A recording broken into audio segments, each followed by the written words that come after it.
আসসালামু আলাইকুম। Hello guys, চলে আসছি বিআইডিসিতে। এখানে বীজ উৎপাদন করা হয়। তো দেখেন বিভিন্ন প্রজাতির বীজ উৎপাদন করা হচ্ছে।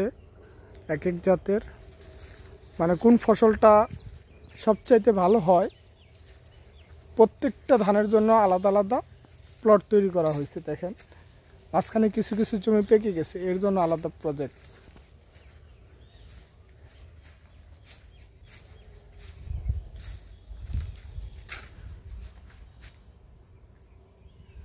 এটা হচ্ছে প্রদর্শনী। এখানে বীজ উৎপাদন পরীক্ষামূলকভাবে এখানে করা হয় যে কোন জাতের কোন ফসলটা সবচেয়ে বেশি ভালো ফলন বা উৎপাদন বেশি হয়। তো এইভাবে দেখতে পাচ্ছেন পুরো মাঠ জুড়ে।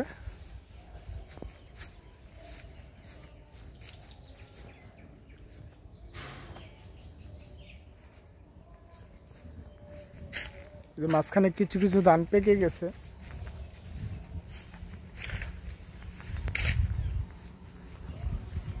বিভিন্ন প্রজাতির, তাই না ভাই? বিভিন্ন জাতের কি কোনটা ভালো হয়েছে? এই ধানটা সবচেয়ে মনে হয় বেশি ভালো হয়েছে। হ্যাঁ,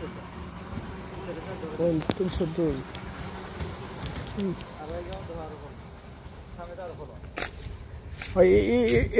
এটা সবচেয়ে বেশি। হ্যাঁ, ওরে সাবাস, ব্যাপক।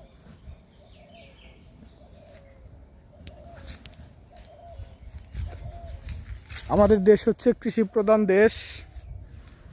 তো ধানের উৎপাদনের দিক থেকে অনেক এগিয়ে যাচ্ছে।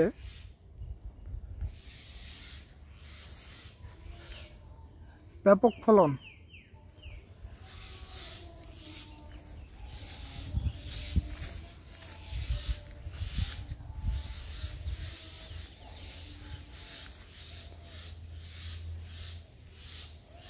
একটা ধানের মধ্যে কোনো ব্লাস্টের আক্রমণ নাই, রোগ জীবাণু নাই, না?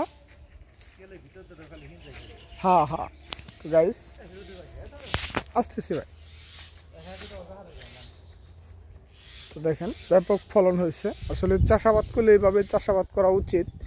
আমরা অনেকে জানি না আসলে মানে ধান কিভাবে চাষ করে, এটা মানে সঠিকভাবে আমরা চাষাবাদ করতে পারি না, বিধায় কিন্তু আমাদের ফলন কম হয়। তো এই যে পুরো মাঠ জুড়ে এভাবেই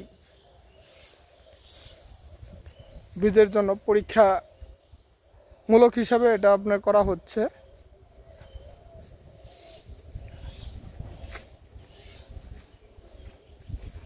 আর এই অফিসটা হচ্ছে টাঙ্গাইল জেলা এই মধুপুর উপজেলা, আমাদের যে কাকরাইর যে অফিস আছে সেই অফিসে। তো সবাই ভালো থাকবেন, সুস্থ থাকবেন। আল্লাহ হাফেজ।